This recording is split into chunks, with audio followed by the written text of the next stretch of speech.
The ANC government and its mouthpieces are frantically denying that South Africa is a race-regulated state, insisting their policies are mere redress and transformation. Later in this video, I'll dismantle that lie with the cold, hard legal facts of B-BBEE and affirmative action quotas. But first, let's expose the real reason they're panicking. The banner they just vandalized and tore down on the M1. In a blatant display of authoritarian thuggery, the ANC-led Johannesburg City Council has once again proven that it will stop at nothing to silence dissent. On the heels of encouragement from Gauteng Premier Panyaza Lesufi, council goons vandalized and ripped down a legitimate paid-for advertising banner erected by the trade union Solidariteit along the bustling M1 highway. This isn't just petty vandalism. It's a calculated assault on freedom of speech, aimed at smothering any message that dares to challenge the crumbling edifice of ANC policy. The banner in question was no rogue eyesore. It was professionally installed by a licensed advertising firm as part of Solidariteit's public campaign, highlighting the failures of government affirmative action quotas and racial policies that have dragged South Africa deeper into economic ruin. But to the ANC's fragile ego, any spotlight on these inconvenient truths is a threat, especially with the G20 summit looming, where the world might catch a whiff of the rot beneath the Rainbow Nation's facade. Solidariteit's Deputy CEO, Anton van der Bijl, didn't mince words. He said, "This removal reeks of a government willing to wield state power to silence public voices that differ. This is censorship, plain and simple, an unforgivable stain on what passes for democracy under ANC rule." Dr. Dirk Hermann, Solidariteit CEO, fired the first shot on social media, exposing the council's illegal handiwork to the world. He said the following: "Legal steps will follow after the ANC-led Johannesburg City Council, on the urging of Premier Panyaza Lesufi, damaged and removed this advertisement on the M1. The post exploded with fury from South Africans fed up with the ANC's iron-fisted tactics. Echoing the collective disgust, one commenter snarled, "What good is suing them? The payout comes from residents' pockets. Hold the decision makers accountable and make them foot the bill." Another one piled on with approval. "Good on you, crush their balls to pieces." The sentiment is unanimous. The ANC's days of unchecked bullying are numbered. Solidariteit isn't rolling over for this nonsense. In a scathing legal notice to the city of Johannesburg, they've laid out demands that should have every corrupt official sweating. Restore the banner immediately, provide a written explanation for the removal, and name the cowards responsible. Cease all further meddling in their campaign materials.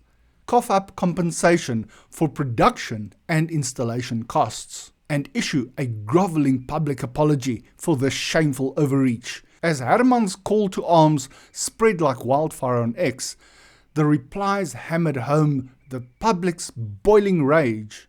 One user advised, "You'll be waiting a long time. Get an urgent court interdict now." As we know, the council loves to drag their feet. Another gleefully imagined the humiliation. "We need video footage of the ANC replacing the banner." I would love seeing that. I would love seeing that as well. But this isn't an isolated tantrum. It's the ANC's playbook in action. From expropriation threats to load shedding, blackouts, the party's response to criticism has devolved into brute force and bureaucratic sabotage. The billboard's message exposing how race-based laws are racing South Africa to the bottom was close to the bone for Lesufi and his cronies, who fear the electorate finally waking up to 30 years of mismanagement. But as Solidariteit's thread on X racks up thousands of views, likes pouring in like votes of no confidence, it's clear the tide is turning.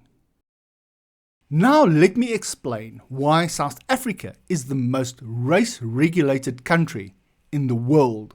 Make no mistake, Solidariteit's banner wasn't hyperbole. It was a mirror held up to the ANC's obsessive racial engineering that has turned South Africa into a suffocating web of government-mandated skin color quotas.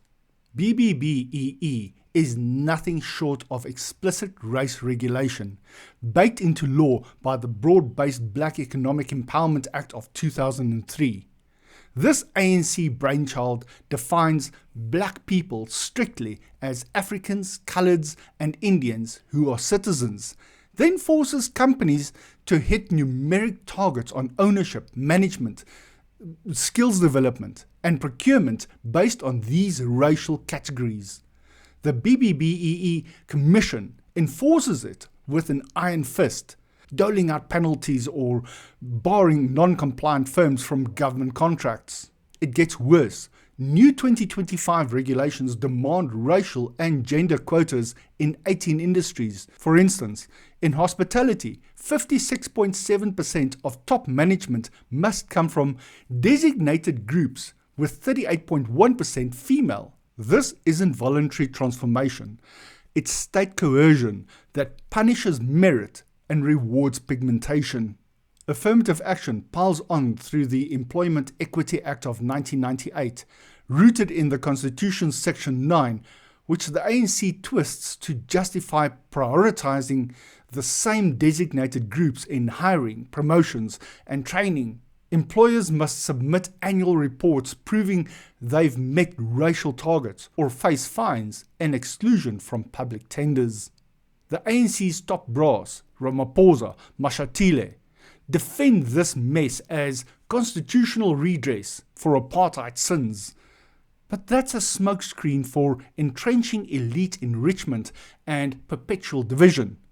In reality, it perpetuates racial categorization, benefits connected cadres over the poor, and chokes the economic growth by sidelining competence. Solidariteit is dead right. These policies aren't fixing the past, they're sabotaging the future, driving skilled South Africans abroad and dooming the country to stagnation under the ANC's race-obsessed regime. South Africans, take note. The ANC's war on words is a confession of weakness. Every shared post, every demand for accountability chips away at their stranglehold. Solidariteit's fight is our fight. Because if they can trash a banner today, what's next? Your voice? Your job? Your future? So what do you make of all of this? Let me know in the comments section. And thank you for watching, and if you found any value in this video, please do like, share and subscribe. And I will catch you in the next video.